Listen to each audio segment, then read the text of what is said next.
One role we usually associate with government intervention or government activity is the regulation of monopolies.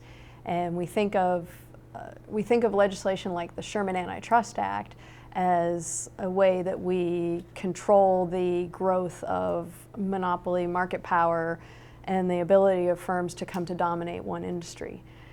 And the history of this kind of regulation teaches us a lot about the economic processes that drive innovation and economic activity, and whether or not regulation in these natural monopoly situations actually provides value and makes consumers better off. Take, for example, the electricity industry. By the 1890s, it's really starting to grow, especially in large cities like New York and Chicago. Initially, they were very rivalrous. A lot of firms entered the market to provide electric service in larger cities and competed against each other. The kinds of innovations that happened in this industry were of big scale.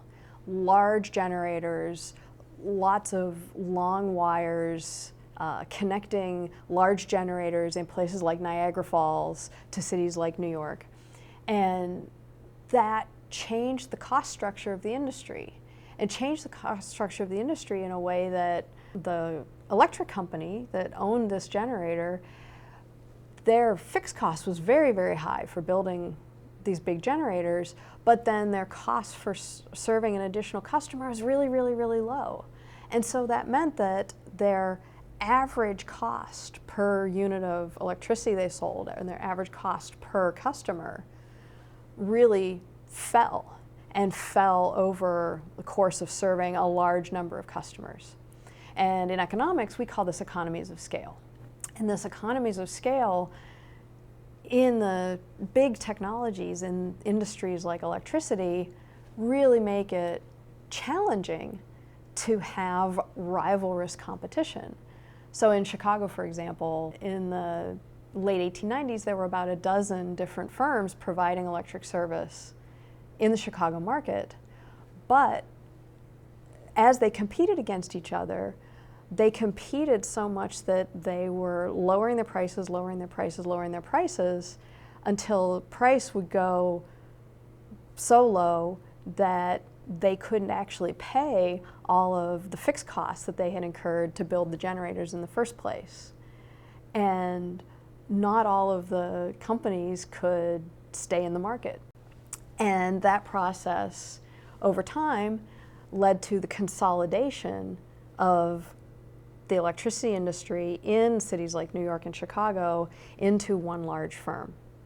And that firm could, as a monopoly in that market, charge a high price to consumers. And that was very much a part of the kind of public interest motivation of regulation. This progressive era suspicion of large corporate activity, suspicion of large companies, and also the progressive era belief in the ability of government regulation to stand in for competition and correct the imperfections that they saw. There's also a more kind of public choice motivation, looking at the incentives and the interests of both policymakers and the industry. They have an incentive to embrace regulation, because regulation constructs a legal entry barrier and says, in a particular geographic territory, you will be the only firm allowed to provide retail electricity service to the people living in this area. And no one else is allowed to do that. In return for government protection of your monopoly power, we will regulate the profits that you earn on your assets, and in that process regulate the prices you can charge to consumers. And we're going to shoot for trying to keep those prices at around average cost per unit of output, to try to keep prices as low as are sustainable in the long run, but still consistent with the firm investing in assets and earning a return on their assets. And so that's the regulatory compromise. And that's one reason why industry actually embraced regulation in electricity. One of the presumptions on which regulation is built in this industry is one of sort of stability, that we have a static environment, right? And so, this is the cost structure in this industry, boom. This is what kind of assets firms are going to build, boom. And so we can figure all that out and back out what the right profits are and what the right prices are. The information required to get that right is, I would argue, unknowable. They just think, okay, here's this demand for electricity, and we have to meet this demand. But now, especially with air conditioning, we see demand fluctuating dramatically over the course of the day. And yet we pay this fixed averaged retail price that gives us as individual consumers no incentive to change our consumption, even at 5 o'clock when it's 95 degrees out on an August afternoon.